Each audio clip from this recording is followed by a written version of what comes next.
So in our previous video, we actually managed to get our first droplet up and running on DigitalOcean using Terraform.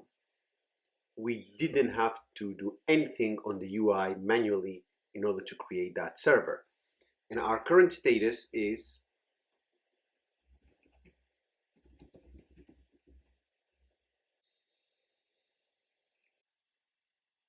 perfect. So what happens now if, we're just testing stuff really, we're just looking around and trying to learn a little bit about Terraform and DigitalOcean. So what happens if now I would just want to get rid of that server? Should I just go to the UI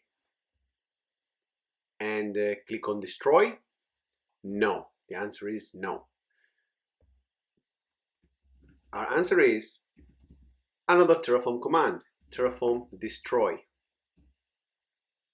What that will tell us is another diff between what we have locally and what there is on the actual cloud provider, which is, hey, if you actually decided to do that, you destroy the web droplet, and as you can see here, it's a minus. Before it was a plus, which is create, now it's a minus, destroy. If you enter yes, this is going to actually destroy the server, destroy the infrastructure that we've created with it. As you can see, without me even refreshing the web UI, it's already destroyed. Terraform is still polling and checking whether it's actually deleted, and now it is.